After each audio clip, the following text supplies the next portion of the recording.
going on, YouTube? We're going to talk about how to activate and grow your back today. Let's do it.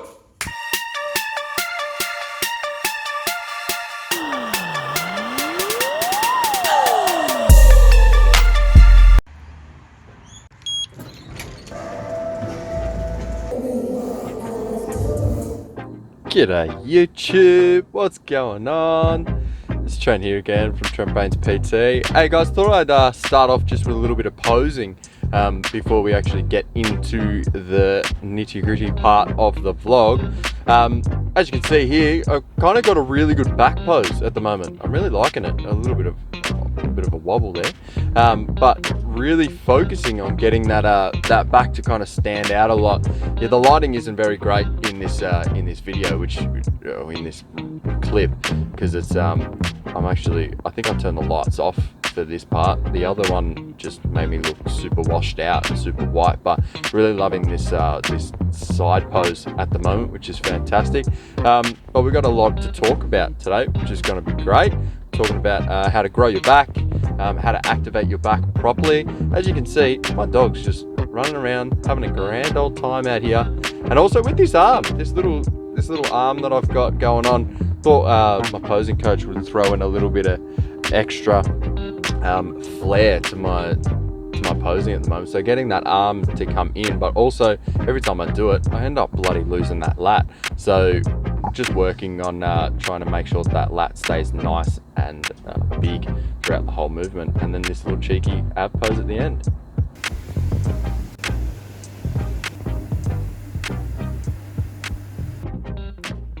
Alright guys, take number 2, because I stuffed up the first time, didn't turn the damn microphone on. But anyway, I hope you guys are well. We're getting into a little bit of how to activate and grow your back properly, okay? So what I want to teach you guys is that you need to make sure that you actually activate your back first before you get into any sort of movements with your back, okay? So a lot of people actually think that working their chest is going to give them a bigger chest, okay? With your back, you need to work your back just as much as you need to work your chest, if not more, to be able to actually show that chest off and make sure that you are looking nice and big, okay? So if you're working your chest too much and not working your back, you're slowly going to round. You're going to have a little bit of a hunchback, and that's going to hide your chest, right? And that's obviously not what you want. So what you want to do is focus on getting some activation through those shoulder blades and really squeezing those muscles to make sure that you get a nice big chest and a big back as well. We want that nice taper, okay? So what I'm going to chat to you guys first about is pre-activation, okay? So I want you to pre-activate your muscles before you even start moving. So things like TheraBands, like I'll show you guys now. You've got little bands that can go around your hands to focus on squeezing through those muscles, right? Making sure that you get a nice big squeeze in your shoulder blades before we get into any sort of other really big movements. So things like seated rows. You also got just standard long bands, and you can use them for any sort of adductions with your shoulders or abductions or anything like that, focusing on getting those shoulder blades pulled back nice and tight. And you can obviously increase the weight with those. They're really good for getting some pump work in and activating all of your biceps and your back as well.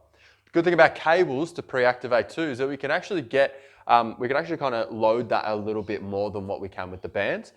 And with the cables, we can get a good lat activator here. So you're going to grab that nice high pulley and then kind of crunch down on the side and really focus on getting that elbow in towards the lat, right? Getting that crunch in is going to be crucial. Getting a really big squeeze is going to allow you to pre-activate that lat, as I said, all right? So making sure, nice and high, little crunch and squeeze, okay? Number 2, this is actually three things, but I've written squeeze here anyway.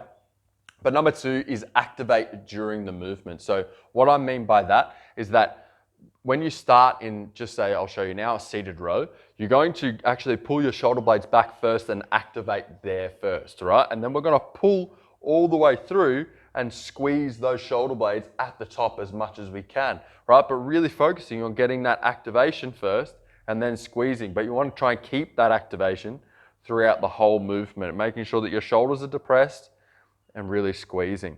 All right, but also we need to make sure that we get a good stretch with this one too. So when you're activated and then you come back, squeeze, and then come out, you want to make sure that you actually get a little bit of rounding, but still keeping that tension through your shoulders, or else the whole movement isn't going to really allow you to kind of tear and break down that muscle to make it bigger, okay?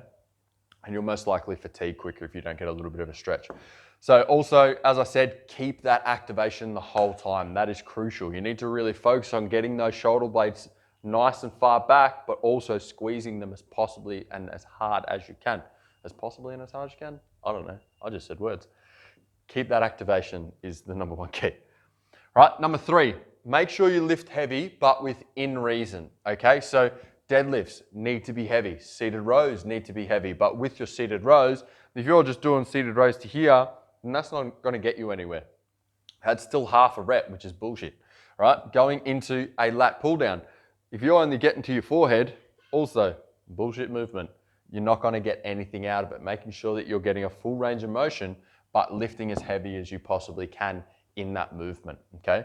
I like to stick around the 4 reps for my deadlifts when I'm not in comp prep, and getting kind of like to the sixes and stuff for the seated rows and the lat pull downs, 8 being the maximum, right? Because I really want to work on building some strength in those lats, as well as my back, as well as my mid back, sorry.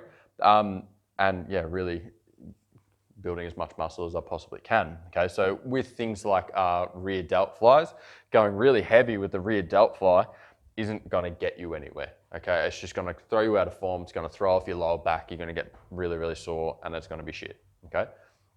All right, guys, so I'm thinking that's gonna conclude the vlog, all right, which is pretty damn good. I hope you guys got something out of how to activate and grow your back. I'll throw some little clips in as well throughout the whole video, as I'm sure you will see. But please make sure that you do me a favor by liking and commenting and subscribing. I would S-C-R-I-B-E, subscribe. Lol, can I spell? I'd really appreciate if you guys could do the following. That'd be fantastic. But if I don't speak to you soon, I'll speak to you later. Yeah, all right, bye.